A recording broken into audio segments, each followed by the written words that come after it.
Calculus Made Easy by Sylvanus P. Thompson and Martin Gartner, the first complete revision in over 75 years of the million copy bestseller, includes many new problems.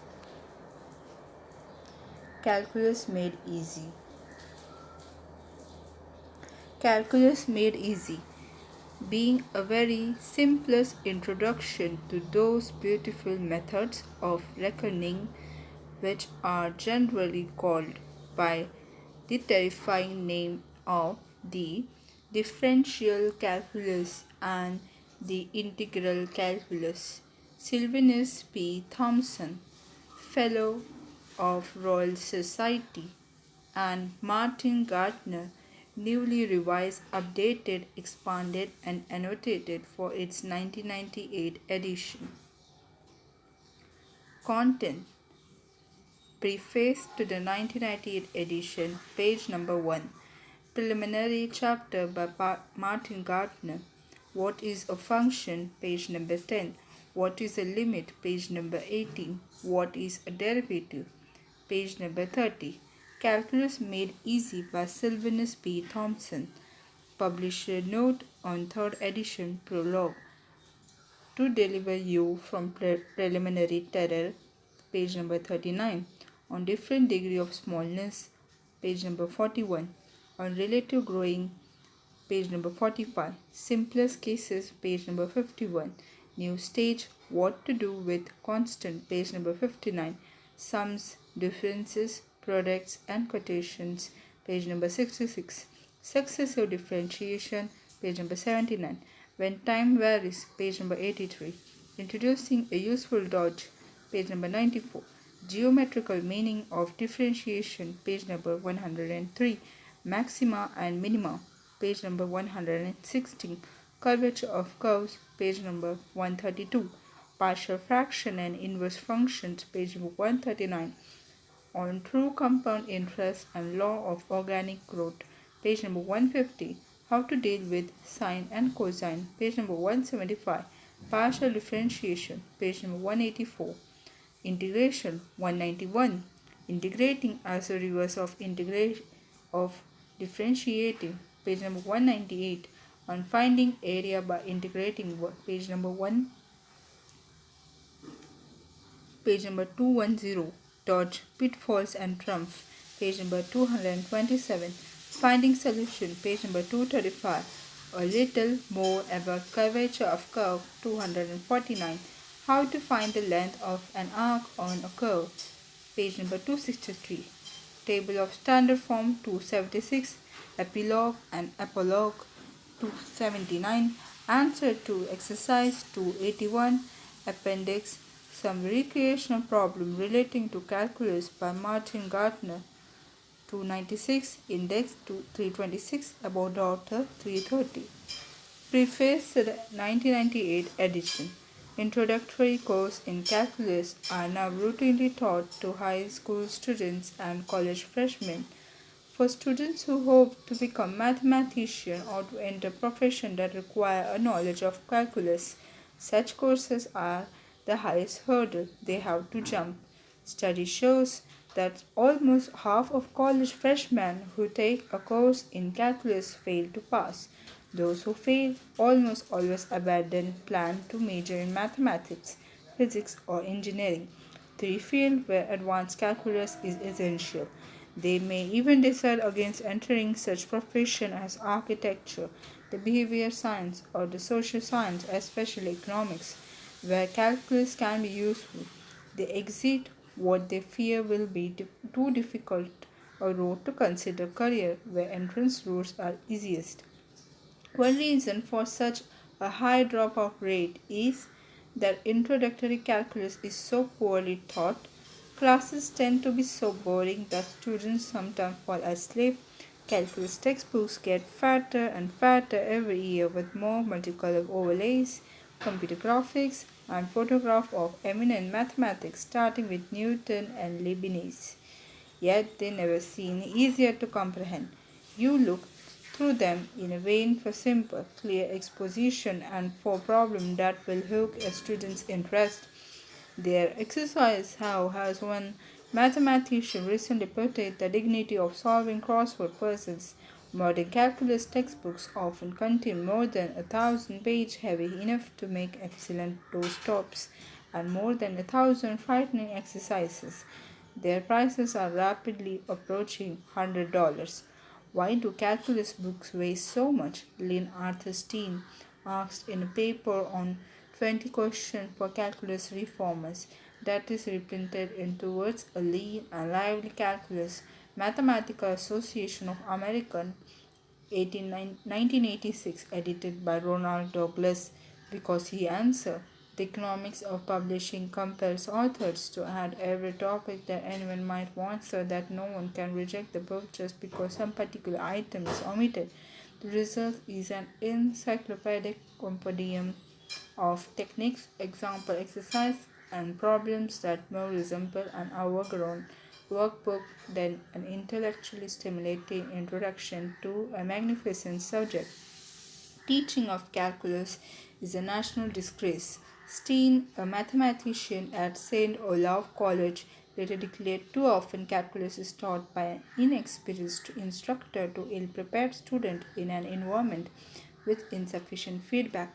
Leonard Gilman's writing on the college teaching scandals, Focus Volume 8, 1988, page number 5 said, the calculus scene has been execrable for many years and given the inertia of our profession, is quite capable of continuing that way for many more.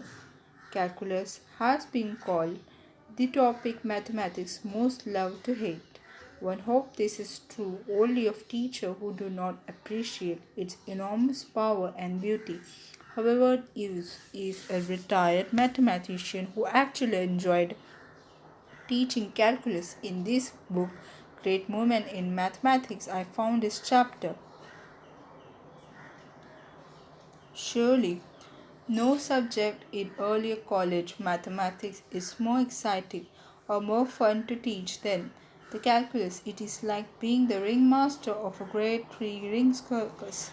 It has been said that one can recognize the student on a college campus who have studied the campus.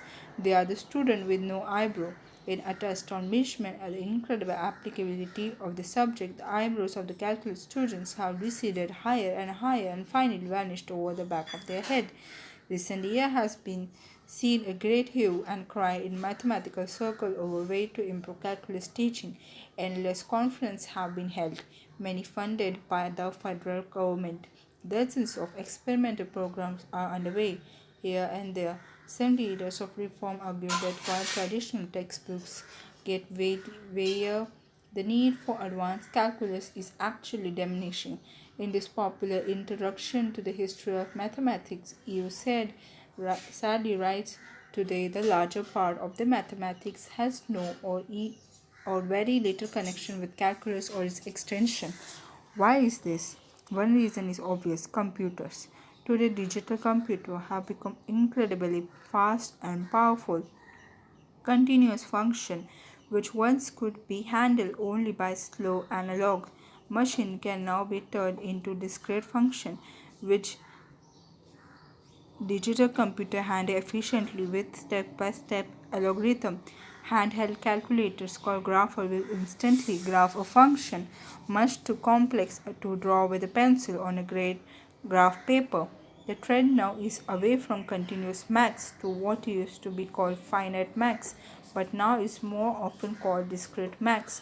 Calculus is steadily being downgraded to make room for combinatorics, graph theory, topology, knot theory, group theory, matrix theory, number theory, logic, statistics, computer science, and a raft of other fields in which continuity play a relatively minor role. Discrete mathematics is all over the scene, not only in mathematics but also in science and technology. Quantum theory is riddled with it. Even space and time may turn out to be quantized. Evolution operated by discrete mutation leaps. Television is on the verge of replacing continuous analog transmission by discrete digital transmissions, which greatly improve picture quality. The most accurate way to preserve a painting or a symphony is by converting it to discrete number which lasts forever without deteriorating. When I was in high school, I had to master pencil and paper way to calculate square root. Happily, I was not forced to learn how to find the cube and higher roots. Today, it would be difficult to locate mathematician who can even recall how to calculate a square root. And why should they? They can find the nth root of any number by pushing keys in less time than it would take to consult a book with tables of roots. Logarithm once used for multiplying huge numbers have become as absolute as slide rules.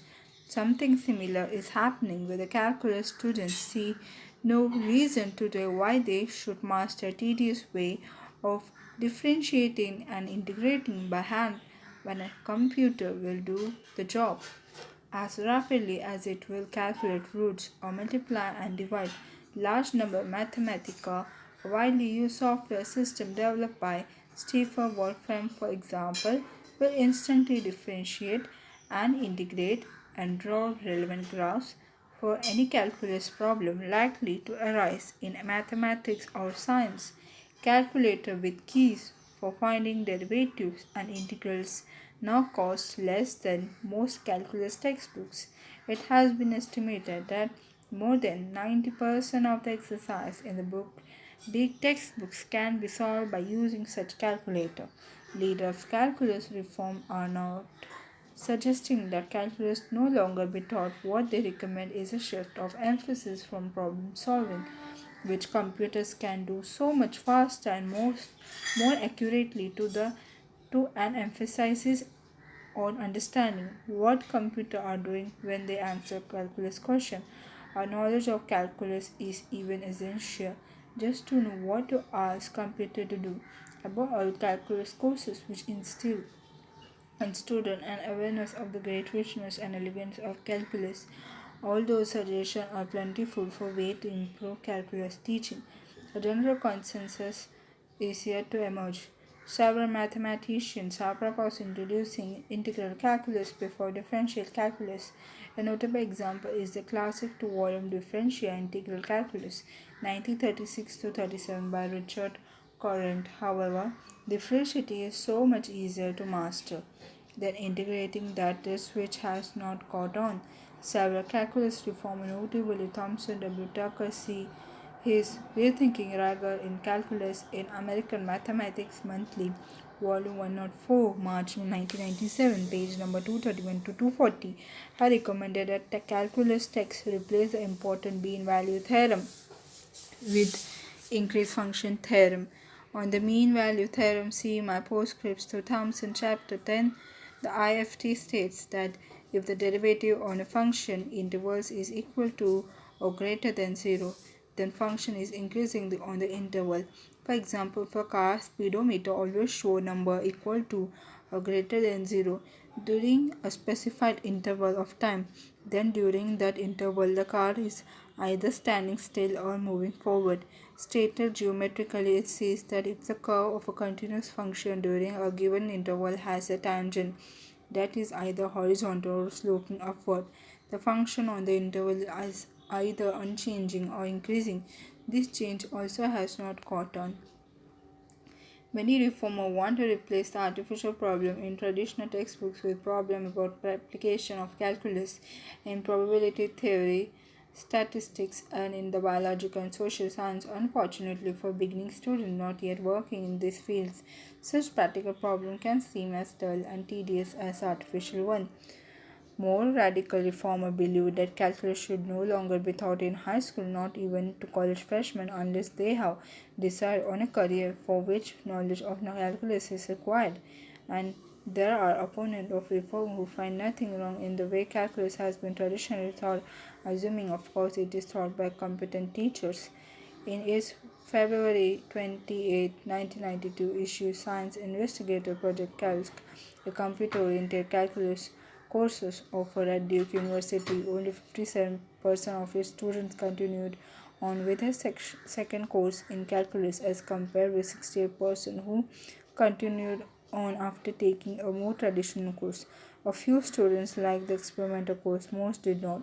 One student called it the worst class I ever took, and I described it as big exercises in confusion. Still another quoted in science as saying, I am very jealous of my friend in normal calculus. I would do anything to have taken a regular calculus with pencil and paper. Efforts are now on the way to combine continuous and discrete mathematics in a single textbook. An outstanding example is Concrete Mathematics 1984, revised in 1989, an entertaining textbook by Donald Ronald Graham, Donald Knet, and Orent Patashnik. The authors coins the term concrete by taking con from the start of continuous and crete from the end of discrete. However, even this exciting textbook presupposes a knowledge of calculus. American philosopher and psychologist William James in 1893 related to Theodore Flournoy, a Geneva psychologist, asked, can you name me any sample books on differential calculus which gives an insight into philosophy of the subject? In spite of the current turmoil over fresh way to teach calculus, I know of no book that so well meet James' request as the book you are now holding.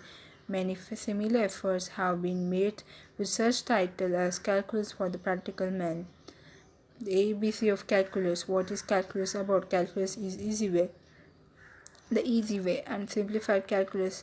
They tend to be either too elementary or too advanced. Thompson strike a happy medium.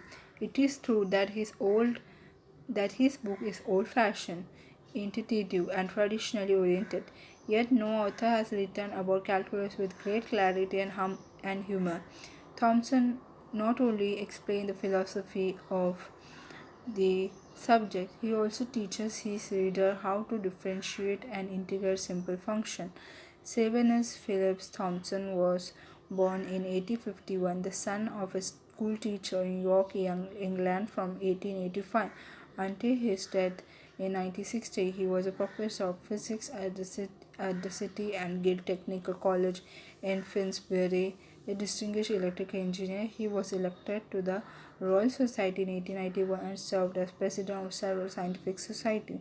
Thompson wrote numerous technical books and manuals on electricity, magnetism, dynamos, optics, many of which went through several editions. He also authored popular biography of scientists Michael Faraday, Philip Reese, and Lord Kelvin. A devout Quaker and active Knight Templar, he wrote two books about his faith, The Quest for Truth, 1950, and A Not Impossible Religion, published posthumously 1918. He was much in demand as lecturer. He is said to be a skillful painter of landscapes. He also wrote poetry. In 1920, two of his four daughters, Jane Smith Thompson and Helen G. Thompson, published a book about their father titled Sylvanus Philip Thompson, His Life and Letter. Calculus Made Easy was first issued by Macmillan in England in 1910 under the pseudonym of F.R.S., initial that stand for Fellow of Royal Society. The identity of the author was not revealed until after his death. The book was reprinted three times before the end of 1910. Thompson revised the book considerably in 1914, correcting errors and adding new material. The book was further revised and enlarged posthumously in 1919, and again in 1945 by F. G. W. Brown. Some of these later editions, such as the chapter on the book, was further revised and enlarged posthumously in 1919 and again in 1945 by F. G. W. Brown. Some of these later editions, such as chapter on partial fraction, are more technical than chapter in Thompson's original work. Curiously, Thompson's first edition, with its great simplicity and clarity, is in a way closer to kind of introductory books recommended today by reformers who wish to emphasize the basic idea of calculus and to downplay tedious technique for solving problems that today can be solved quickly by computer. Readers who wish merely to grasp the essence of calculus and can skip the more technical chapters. and need not struggle with solving all exercise. The book has never been out of print. St. Martin Press published its paperback edition 1970. Almost all revised of the book's first editions were farewell. A reviewer from the Athenaeum wrote, "It is not often that it's fall to lot of reviewer of mathematical literature to read such a gay, boisterous books as this very simplest introduction to those beautiful methods of reckoning which are generally called by the terrifying name of the differential calculus and the integral calculus. As a matter of fact, professional mathematicians will give a warm welcome to book which is so orthodox and its teaching is so vigorous in its exposition." Professor E.G. Coder, a colleague, said in a letter to Thompson, "I am very pleased to hear that your little books on calculus is likely to be available for general use. As you know, I have been teaching the elements of this subject to junior classes here for some years, and I do not know of any other books so well adapted to give fundamental idea. One of the great merits of the book is that it dispels the mysteries with which professional mathematicians envelop the subject. I feel sure that your little books with its common sense way of dealing with elementary idea of the calculus will be great success. Many of today eminent mathematics and scientists first learned calculus from Thompson book. Maurice Klein, himself the author of massive work on calculus, always recommend it as the best books to give a high school student who want to learn calculus. The late economic statistician Julian Simon sent me his paper, not yet published, titled "Why Johnny and Maybe You Hate Maths and Statistics." It contained high praise for Thompson's book. Calculus Made Easy has been damned by every professional mathematician I have asked about it. So far as I know, it is not used in any calculus courses anywhere. Nevertheless, almost a century after its first publication, it still sells briskly in paperback, even in college bookstore. It teaches the system of approximation that makes quite clear the central idea of calculus, the idea that is extraordinarily difficult to comprehend using the mathematician elegant methods of limits. Later on, Simon asked the question, why don't high schools and college kids get to learn calculus the Thompson way?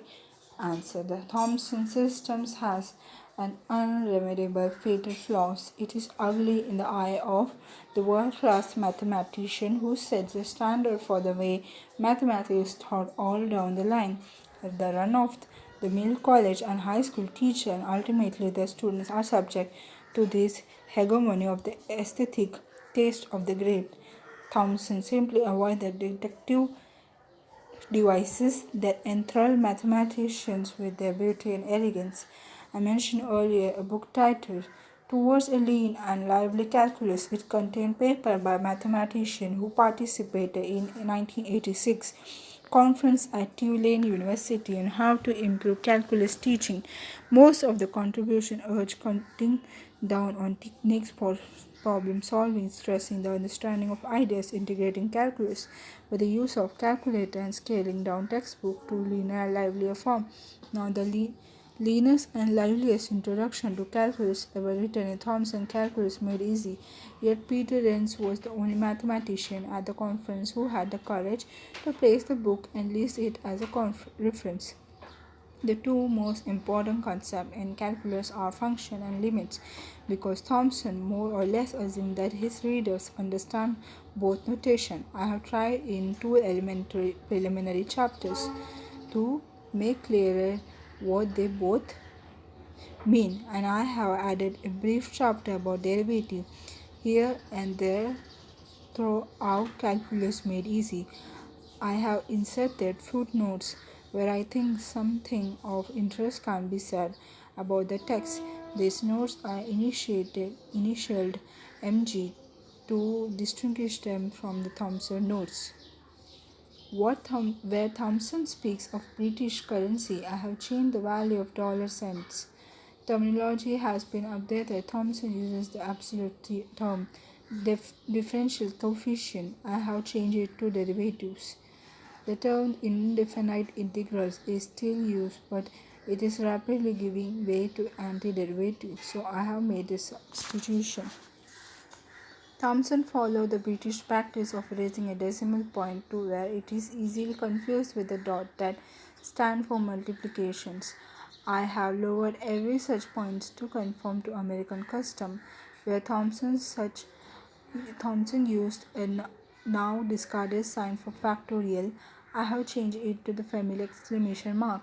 Where Thompson used the Greek letter for epsilon, I have changed it to the English E. Where Thompson used the symbol log E, I have replaced it with an ln. Finally, in lengthy appendix, I have thrown together a variety of calculus-related problems that have recreational flavor.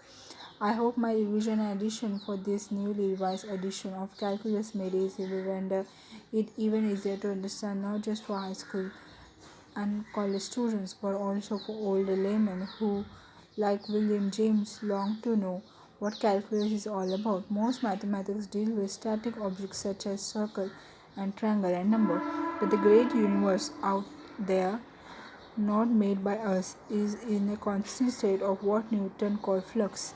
At every microsecond, it changes magically into something different. Mathematics, calculus is the mathematics of change. If you are not mathematician or scientist or don't intend to become one, there is no need for you to master the technique for solving calculus problem by hand. But if you avoid acquiring some insight into the essential of calculus, into what James call its philosophy, you will miss a great intellectual adventure.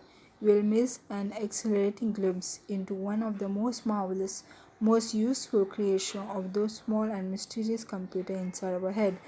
I am in debt to Dean Hickerson, Oliver Selfridge, and Peter Lenz for looking over this book manuscripts and providing a raft of correction welcome suggestion.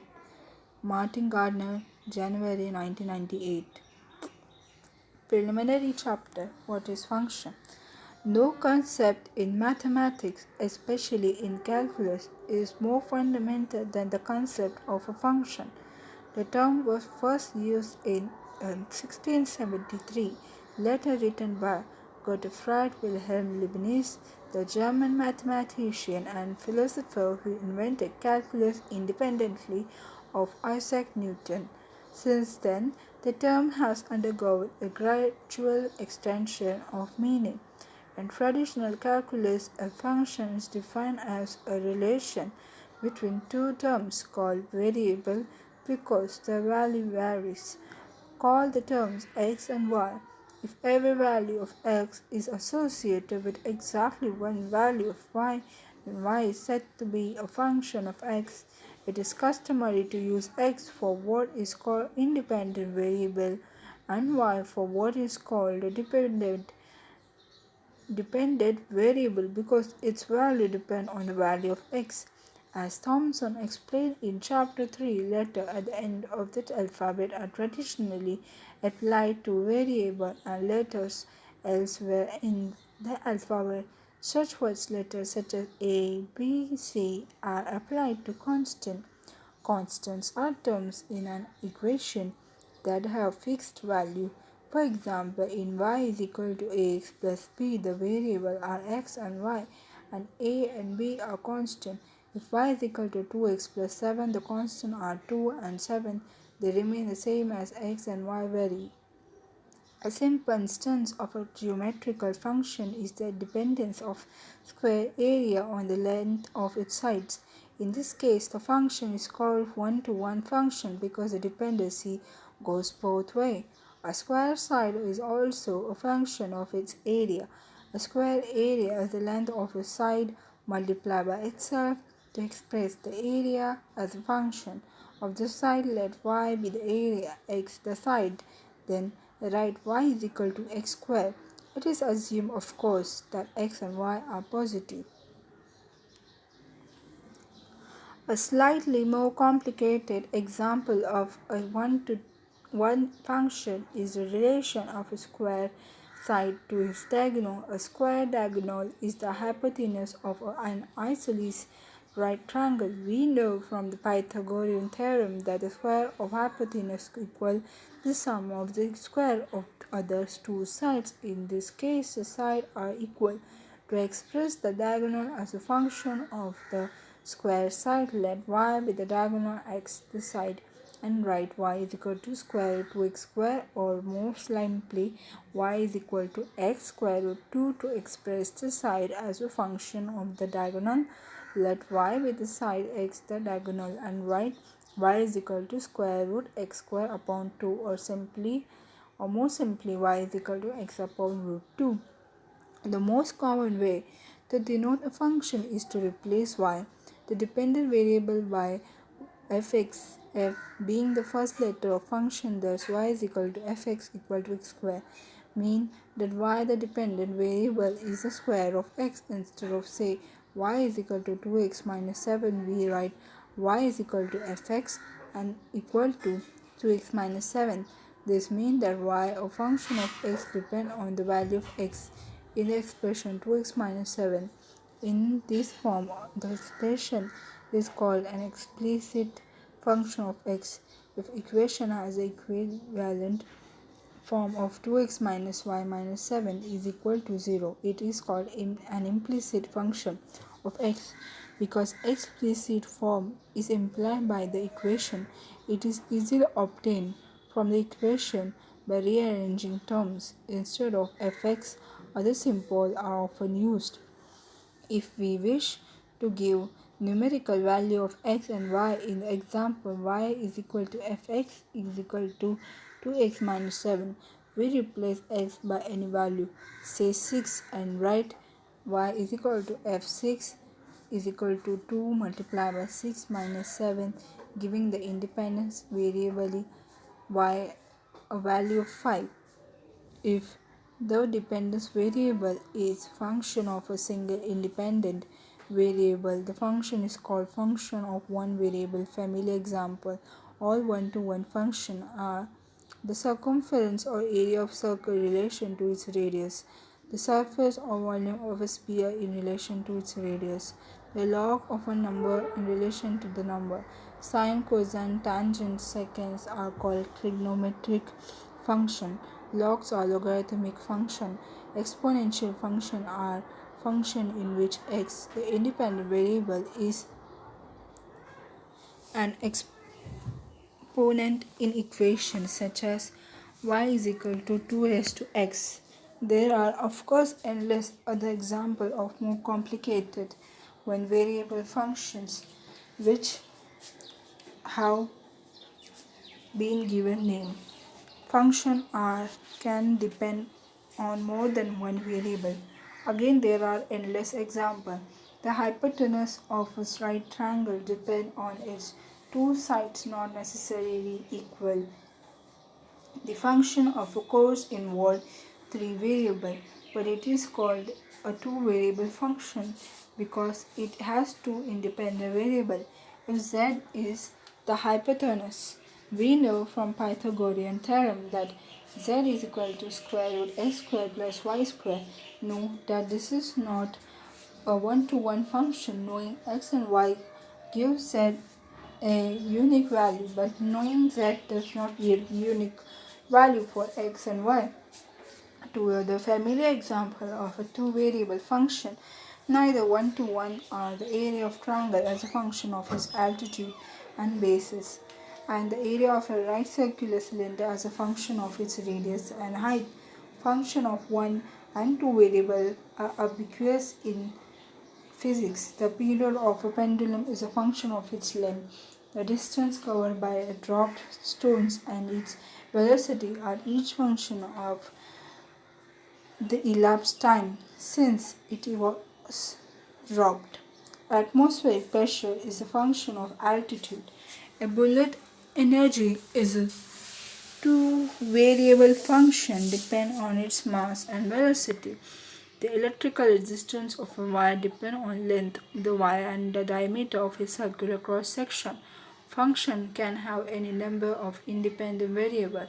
A simple instance of three-variable function is the volume of a rectangular room. It is dependent on the room, two sides, and height. The volume of a four-dimensional hyperroom is a function of four variables. A beginning student of calculus must be familiar with how equations with two variables can be modeled by curves on the Cartesian plane. The plane is named after a French mathematician and philosopher René Descartes, who invented it. Values of the independent variable are represented by points along the horizontal x-axis. Values of the dependent variable are represented by points along the vertical y-axis. Point on the plane signify an ordered pair of x and y number. If a function is linear, that is, if it has one form y is equal to ax plus b, the curve representing the ordered pair is a straight line. If a function does not have form ax plus b, the curve is not a straight line. Figure 1 is a Cartesian graph of y is equal to x squared. The curve is a parabola. Point along each axis represent real number, rational and irrational, positive on right side of x-axis, negative on the left, positive at the top of the y-axis, negative at the bottom. The graph origin point where the axes intersect represents 0. If x is a side of a square, we assume it is neither 0 nor negative, so the relevant curve would be only the right side of parabola. Assuming the square side is 3, move vertically up from 3 on the axis to the curve, then go to left to the y-axis where you find that square of 3 is 9. I apologize to reader for whom all of this is whole hat. If a function involves three independent variables, the Cartesian graph must be extended to three-dimensional space with axes x, y, and z.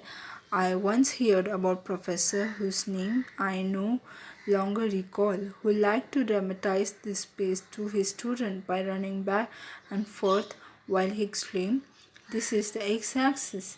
He then ran up and down the center as shouting, "This is the y-axis," and finally hopped up and down while shouting, "This is the z-axis." Function of more than three variables require Cartesian space with more than three axes. Unfortunately, a professor cannot dramatize axes higher than 3 by running or jumping. Note the label domain and range in Figure 1. In recent decades, it has become fashionable to generalize the definition of function. Values that can be taken by independent variables are called variable domain. Value that can be taken by dependent variable are called range. On the Cartesian plane, the domain consists of a number along horizontal x-axis. The range consists of a number along vertical y-axis.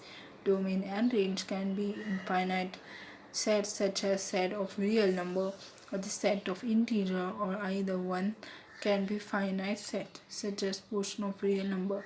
The number on thermometer, for instance, represent a finite integral of real number. If used to measure the temperature of water, the number represents an interval between the temperature at which water freezes and boils.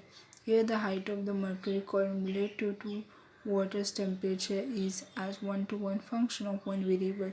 In modern set theory, this way of defining function can be extended to completely arbitrary sets of numbers. For a function that is described not by an equation but by a set of rules, the simplest way to specify the rule is by a table. For example, table is in Figure 2 shows a set of arbitrary numbers that constitutes the domain on the left.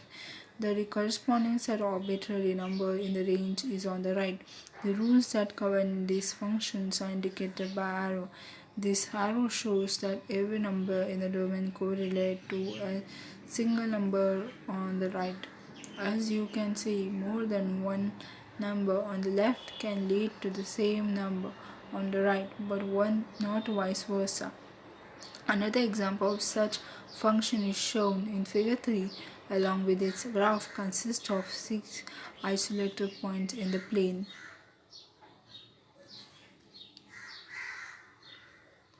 Because every number on the left lead to exactly one number on the right, we can say that the number on the right are function of those on the left.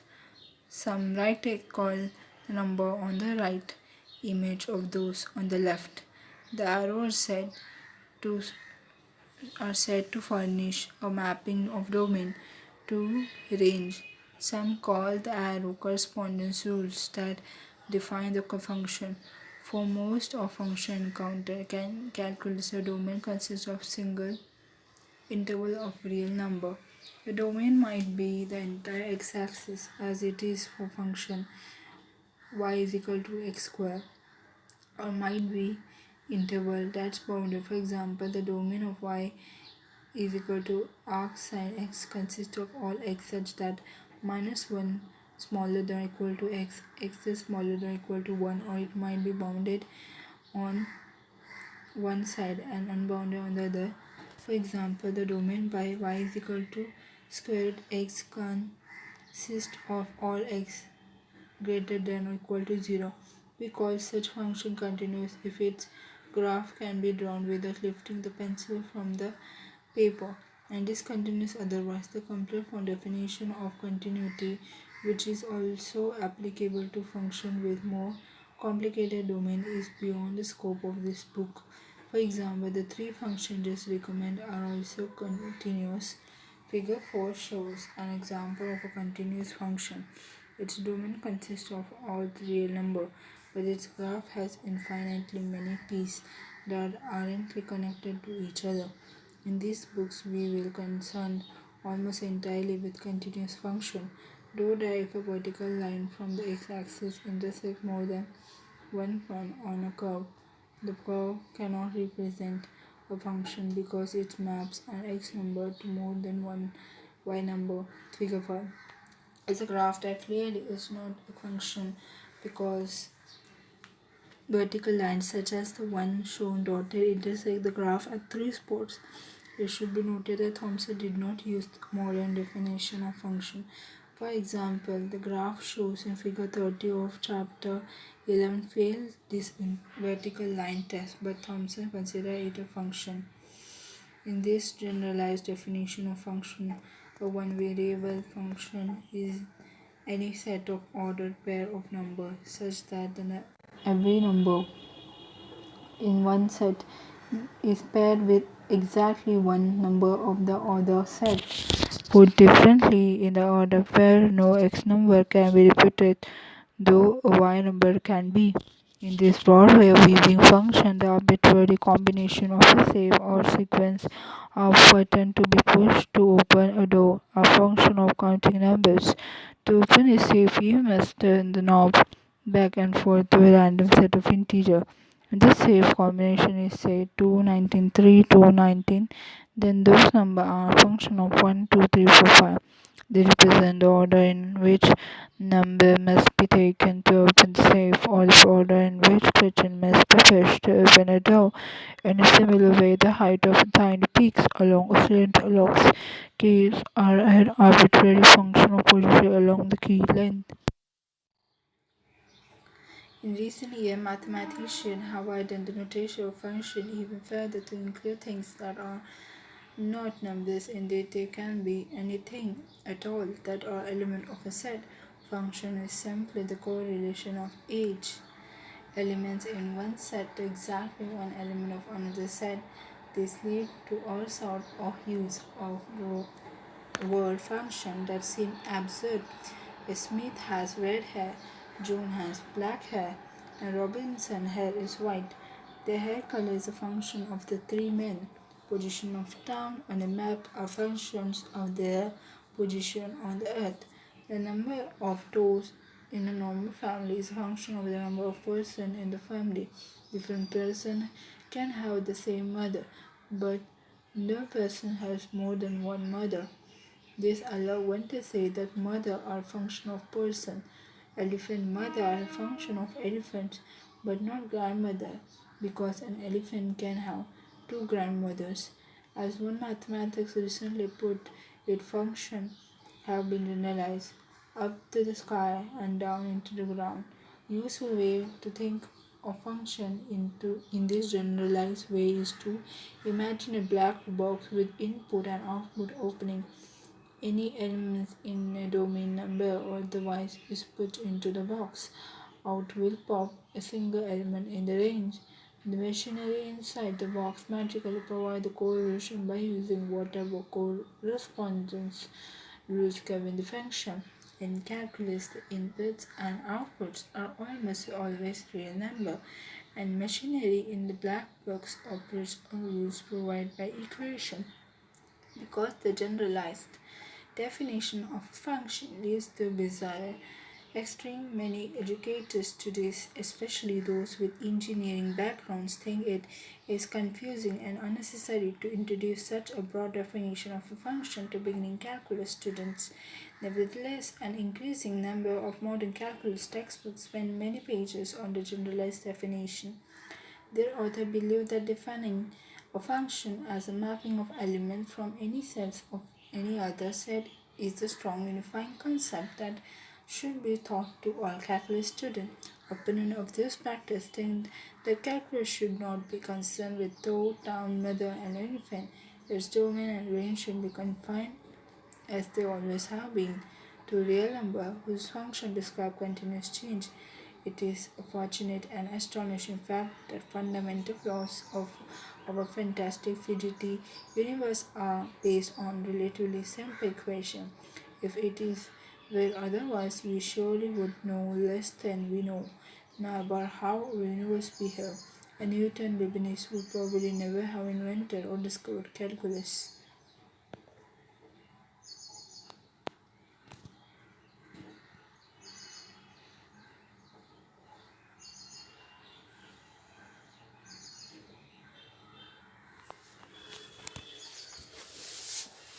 Preliminary Chapter 2.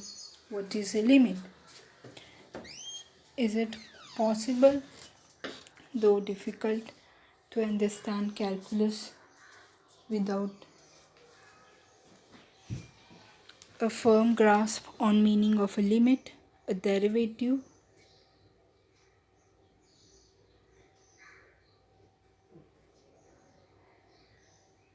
the fundamental concept of differential calculus is a limit and integral.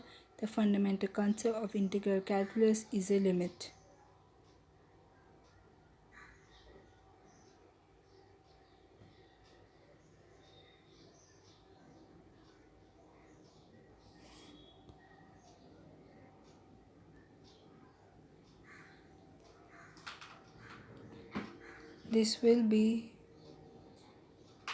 This chapter